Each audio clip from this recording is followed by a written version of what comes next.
Oke, untuk Ibu Ria dipersilakan untuk memperkenalkan diri, dari mana, sekolah mana, sudah lama mengajarnya, berapa tahun. Dipersilakan, Bu. Baik, Assalamualaikum warahmatullahi wabarakatuh. Terima kasih kepada Bapak Muhammad Ihsan yang sudah mempersilahkan saya untuk memperkenalkan diri. Perkenalkan, nama saya Ria Diantiwi. Saya Kabupaten Tanjung Jabung Timur, tepatnya mengajar di instansi Sekolah Menengah Pertama Negeri 2 Tanjung Jabung Timur. Saya honor kurang lebih 4 tahun, begitu Pak. Sekarang masih honor, Bu. Masih Pak. Sekarang masih honor. Oke, sudah ikut tes P3K. Belum.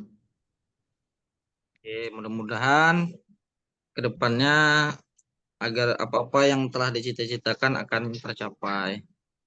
Amin. Ya Pak, terima kasih. Oke, Bu Ria ya. Iya Pak. Di Oke, Bu. Boleh share screen ininya, Bu, modul ajarnya. Baik Pak.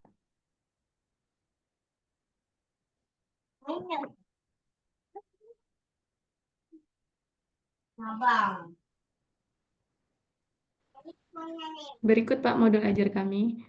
Oke, terima kasih, Bu.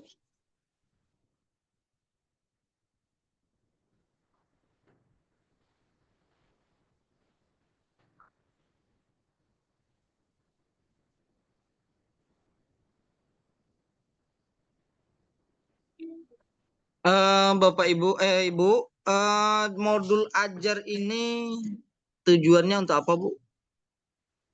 Modul ajar ini digunakan untuk proses pembelajaran yang akan dilakukan selama pembelajaran, baik itu untuk beberapa pertemuan seperti itu Pak. Nah, khusus untuk modul ajar yang ini digunakan untuk 1 kali pertemuan. Di dalam modul ajar tentunya ada model ajar, ada model pembelajaran. Nah, menurut Ibu, model pembelajaran ini tujuannya untuk apa? Model pembelajaran itu digunakan untuk mengefektifkan pembelajaran selama prosesnya, Pak. Baik dari segi peserta didiknya maupun gurunya, seperti itu. Oke, Un- Untuk mengoptimalkan ketika proses pembelajaran bersama peserta didik. oke, terima kasih jawabannya udah bagus. Kemudian, Bu, apa yang Ibu ketahui tentang DBL? DBL itu DBL ya, Pak? Ya, DBL. DBL itu diferensiasi based learning, yaitu pembelajaran yang digunakan untuk sebagai maaf Pak, saya ulangi. Nah, Ya, silakan. DBL berdasarkan ininya diferensiasi berarti pembelajaran itu dilakukan berdasarkan gaya belajar siswa atau eh, sesuai dengan kemampuan siswanya tersebut, Pak. Jadi nanti ketika didiferensiasi, peserta didik itu dikelompokkan mungkin beberapa kelompok sesuai dengan gaya belajarnya masing-masing seperti itu. Oke, bagus. Asesmen formatif dan asesmen sumatif. Tolong bedakan, Bu. Jadi antara bedanya asesmen formatif dan asesmen sumatif itu, kalau asesmen formatif itu digunakan ketika proses pembelajaran, seperti halnya ketika saat kita memberikan LKPD kepada siswa. Nah, di situ proses belajar siswa kita nilai. Kemudian kalau asesmen sumatif itu asesmen yang dilakukan baik ketika akhir pembelajaran di pertemuan itu atau di akhir bab maupun di akhir semester terkait dengan materi yang sudah dipelajari. Demikian, Pak. Oke. Boleh saya beri masukan sedikit, Bu ya? Ya, silakan, Pak, boleh. Asesmen sumatif itu dilakukan di awal pembelajaran, baik itu di awal semester, kemudian di awal pembelajaran, sama dengan diagnosis dia, Bu, kalau asesmen sumatif. Kemudian kalau Oh, asesmen formatif itu dia adalah alat ukur untuk mengetahui sejauh mana tujuan pembelajaran itu tercapai. Jadi kapan melaksanakannya? Melaksanakannya bisa saja setiap mata pelajaran yang kita ajarkan itu selesai, kita tes formatif atau dievaluasi, yang istilah sekarangnya di kurikulum Merdeka asesmen formatif. Bisa saja di akhir topik pembahasan, misalnya Ibu membahas tentang apa untuk modul ajar ini? Bahas tentang mengagungkan Allah Subhanahu wa Ta'ala dengan tunduk pada perintahnya, khususnya ke pembagian sujud, Pak. Nah, misalnya topik pembahasan tentang sujudnya habis, kemudian boleh di formatif, formatif ya. Kemudian di akhir semester itu juga disebut asesmen formatif. Jadi bisa dilaksanakan di setiap pertemuan, di akhir kegiatan, kemudian bisa saja di akhir topik, bisa saja juga di akhir bab, dan bisa juga di akhir semester. Itu disebut dengan asesmen formatif. Beda, sangat beda dengan asesmen sumatif.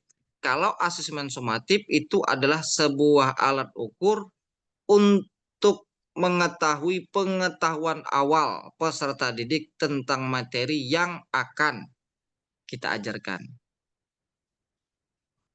Itu asesmen sumatif. Gitu Bu ya. Ya, baik, Pak. Oke. Kemudian ada LKPD. Menurut Ibu, apa itu LKPD?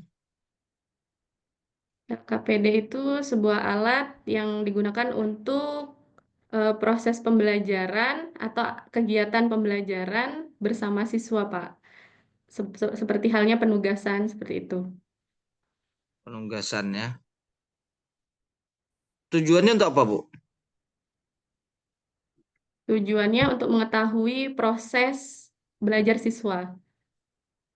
Dia bukan alat ukur Bu ya. Tetapi dia alat bantu. Alat bantu untuk memudahkan peserta didik memahami materi yang Ibu sedang akan berikan. Ya, Ya, Pak. berarti LKPD itu bukan untuk mengetahui, tetapi untuk menggiring peserta didik supaya memahami materi yang sedang akan diberikan. Jadi dia alat bantu untuk memahami materi Ibu gitu. Untuk apa? Untuk mencapai tujuan pembelajaran tadi.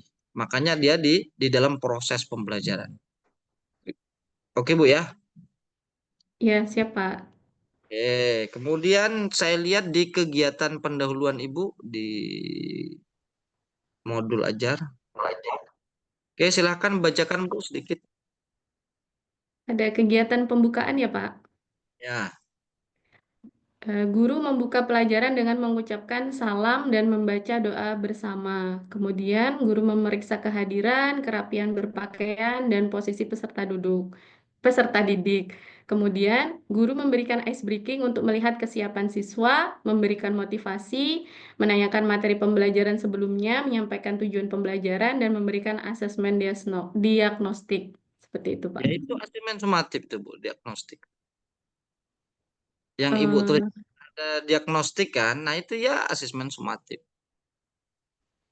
Nah, itu Bu ya. iya, Pak. Ya istilah saja. Kalau dulu kan evaluasi, ada ulangan pertengahan semester, ada ulangan harian. Kalau sekarang kan itu diubah menjadi asesmen formatif, asesmen asesmen sumatif gitu. Istilah itu yang kita harus pahami gitu kan. Kalau dulu kita memahami ya ulangan-ulangan seperti itu kan. Kemudian Bu, di pendahuluan ada tidak pertanyaan pemantiknya? Kapan Ibu berikan? Pertanyaan pemantik itu di kegiatan inti Bukan di kegiatan inti Bu, pertanyaan pemantiknya itu harus di pembuka. eh, Ada enggak? berarti kami disampaikan di kegiatan pembukaan setelah menyampaikan tujuan pembelajaran. Bukan. Jadi sebaiknya setelah persepsi itu baru pertanyaan pemantik. Oke Bu ya. Ya, Ada tidak siap itu Pak. setelah persepsi? Oke, nanti Hmm, ditambah Bu ya. ya Pak, siap Pak. Jadi setelah persepsi diberikan di bawahnya Pak peserta didik akan diberikan pertanyaan-pertanyaan pemantik untuk merangsang peserta didik untuk ke arah pembelajaran itu misalnya. Itu contoh bahasa saya. Nah, buatlah dengan bahasa ibu yang ibu mudah pahami. Jangan menggunakan istilah-istilah yang kira-kira ibu sulit memahami. Jika istilah itu tidak kita pahami, tidak usah pakai ibu. Pakai aja istilah buat ibu sendiri. Jadi modul ajar ini kan gunanya sebagai panduan kita dalam mengajar. Gitu kan Bu ya. Nah, kalau namanya panduan Ya, kita harus paham. Nah, kalau kita mengcopy paste kadang-kadang dia di sana hanya arahan, Bu. Arahan bukan sebagai bukan apa namanya, bukan sebagai panduan kita jadinya. Guru menyiapkan media, tidak perlu itu ditulis. Guru menyediakan guru menyediakan media pembelajaran laptop ini tidak perlu itu. Itu sudah menjadi rutinitas kita. Tapi yang paling perlu yang kita perlu tampilkan di sana adalah apa yang ingin kita harapkan terhadap peserta didik. Misalnya, ada kegiatan mengucapkan salam. Jangan kita tulis di situ guru mengucapkan salam. Itu kan tidak perlu. Yang perlu itu apa yang ingin kita lihat dari peserta didik. Misalnya peserta didik menjawab salam guru dan menanggapi sapaan guru misalnya. Jadi yang timbul di sana adalah kegiatan peserta didiknya gitu yang kita harapkan. Oke Bu ya, di ya baik kegiatan Pak. inti link videonya sudah ada Bu. Di kegiatan inti Pak. Ya, di kegiatan inti itu kan Ibu ada menampilkan video enggak? Enggak, kami hanya menampilkan beberapa gambar terkait macam-macam sujud Pak. Menggunakan apa? Menggunakan proyektor. Proyektor. Oke. Kalau bisa nanti tambah video Bu, karena di PPG ini diharapkan agar sedikit memanfaatkan TPACK menggunakan video. Video itu tadi adalah kasusnya gitu, bukan materinya, tapi kasus Ya, yang sebagusnya seperti itu. Apakah menggunakan gambar itu salah? Tidak. Tapi untuk mengimbangi ya, untuk mengimbangi anak-anak modern yang abad 21 ini, anak-anak sudah tidak lagi suka lihat tulisan, anak-anak sudah tidak lagi hanya melihat gambar, tapi mau langsung lihat video. Maka kita sebagai guru juga harus update gitu. Kalau bisa selain gambar, sebagai studi kasusnya juga video gitu. Ada beberapa video gitu yang kita lihat sebagai pemancing agar anak-anak itu dia apa namanya, terangsang gitu untuk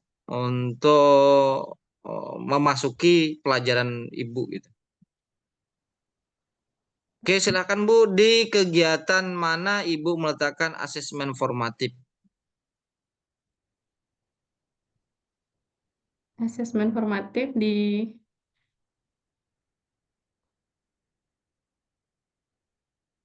bagian di sini Pak, membimbing penyelidikan individu maupun kelompok. Dan di bagian pengembangan penyajian hasil karya. Asesmen formatif itu Jadi di mana Bu? Di kegiatan inti atau di kegiatan penutup? di kegiatan di kegiatan inti Pak. Di kegiatan inti yang terakhir atau gimana? Kemarin Iya, Ibu praktik itu ada seperti ini. Anak-anak, mari kita isi kuisis. Nah, itu kan biasa kan kalau di akhir kegiatan itu sebagai evaluasi gitu kan. Kuisis atau Google Form atau sejenisnya dengan link berikut dan Ibu sudah sampaikan ke grup kita masing-masing.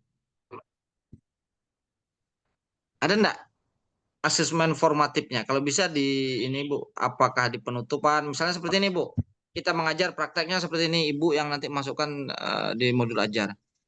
Anak-anak semuanya kita sudah selesai mempelajari pada hari ini. Kalian sudah presentasi dan Ibu sudah memberikan penguatan-penguatan tentang pengetahuan yang sudah kalian dapatkan. Dan hari ini dan pada pertemuan atau jam menit terakhir ini, maka Ibu akan memberikan kuisis. tentang materi kita pada hari ini dengan link yang Ibu sudah berikan ke WA Group. Oke, anak-anak, Bapak Ibu berikan waktu 10 menit untuk mengerjakannya. Nah, link tersebut harus ditampilkan di sini, Bu, di kegiatan penutup atau di kegiatan akhir kegiatan inti. Itulah disebut asesmen Ya, formatif untuk alat ukur sejauh mana peserta ya didik Pak. mencapai tujuan pembelajaran yang kita inginkan yang di atas tadi. Oke Bu ya, kalau memang tidak ada nanti boleh ditambah untuk keperluan PPL. Iya Pak, terima kasih Pak. Kenapa link itu harus ditampilkan di sana? Karena nanti akan disandingkan tatkala Ibu mempraktekkan antara modul ajar dengan prakteknya di lapangan. Oke Bu ya. Ya, siap Pak. Oke, silahkan tutup ininya dulu, stop share screen-nya. Oke Bu, eh, boleh baca Al-Quran Bu? Iya Pak, Boleh. bisa. Oke, silahkan buka, langsung baca aja. Yang mana pilih?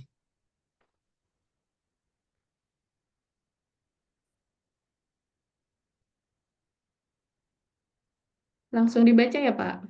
Oke, silahkan Bu. A'udzu billahi minasyaitonir rajim. Bismillahirrahmanirrahim. Alhamdulillahilladzi khalaqas samawati wal arda wa ja'aladz-dzulumati wan nur. Tsummal ladzina kafaru bi rabbihim ya'dilun. Oke, cukup. Huwallazi khalaqakum min tinin thumma qada ajala wa Cukup. ajalum musamman indahu thumma antum tamtarun. Oke, cukup Bu. Oh, Ibu, lanjut ya. di dalam Ibu ayat yang Ibu baca tadi, dari awal sampai akhir, apakah Ibu menemukan hukum nun mati dan tanwin? Menemukan Pak, Apa hukumnya Bu? ketika ada nun mati atau tanwin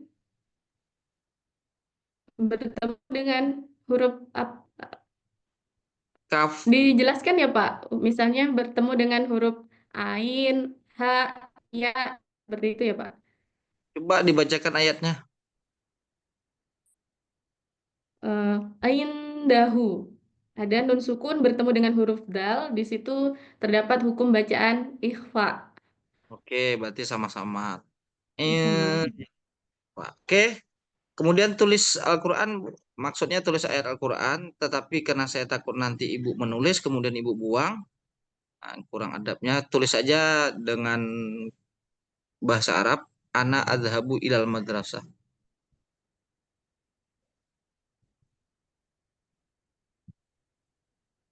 Ana adhabu ilal madrasah.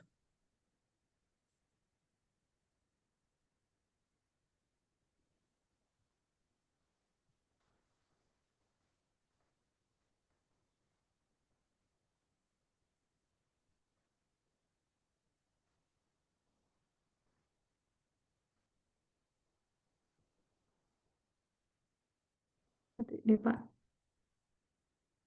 Ana adhabu ilal madrasah. Oke, terima kasih Bu sudah melihat.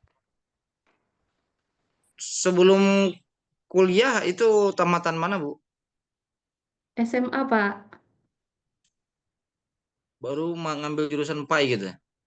Iya. Oke, terima kasih Bu. Ibu sudah melewati ini semua dan mudah-mudahan ke depan Ibu bisa melewati PPG ini dan mudah-mudahan juga bisa lulus dengan lancar. Amin. Ya Rabbal Alamin. Amin. Terima kasih Pak Oke, atas sama-sama. saran dan masukannya. Oke Bu, sama-sama. Oke.